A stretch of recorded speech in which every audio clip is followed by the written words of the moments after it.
Cari amici della Via dei Presepi, buon anno a tutti, ben ritrovati nel 2024 e siamo a Valdobbiadene, altra tappa della rubrica.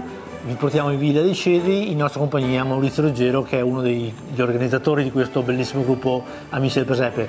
Buon anno a te Maurizio, raccontaci un attimino dove ci immergeremo tra poco. Bene, siamo arrivati alla 14ª edizione del Presepe Artistico di Valdobbiadene in collaborazione con l'amministrazione comunale, l'assessorato alla cultura, la consulta per la cultura, l'8º anno in questa bellissima dimora ottocentesca.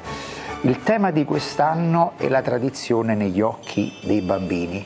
Protagonista è Piazza dei Signori a Treviso. A questa realizzazione hanno partecipato attivamente, con passione, con entusiasmo, i ragazzi della 4A Liceo Artistico Veronese di Montebelluna e dentro questa piazza poi una miniatura della piazza di Valdobbiadene.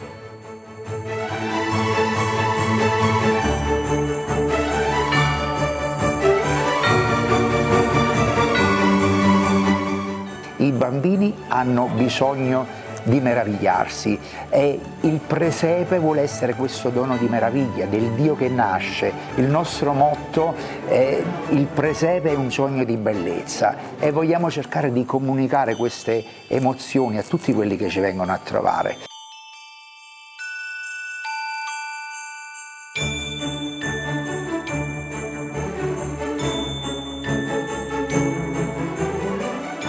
Visitiamo tutti i presepi nel territorio perché è intanto un doveroso grazie a tutti loro che si sono esposti, che hanno impiegato tempo e della loro vita privata per realizzare queste bellissime cose, e poi anche perché è un modo molto genuino di trascorrere le feste di Natale. A proposito di volontariato, un doveroso grazie a tutto il gruppo che c'è dietro di te. Tutto il gruppo, a Stefano Borghin, Angelo e Simone Pederiva, Riccardo Agostinetto, Cosmin Dallarmi. Ecco, questo è il nostro gruppo.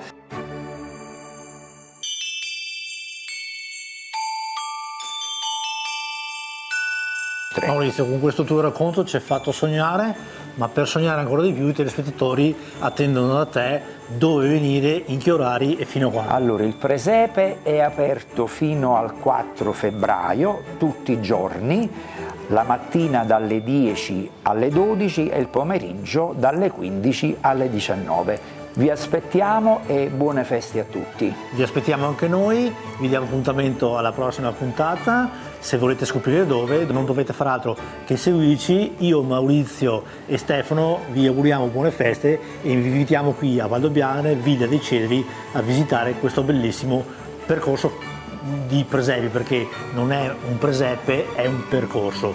Quindi buon anno a tutti di nuovo e vi aspettiamo alla prossima.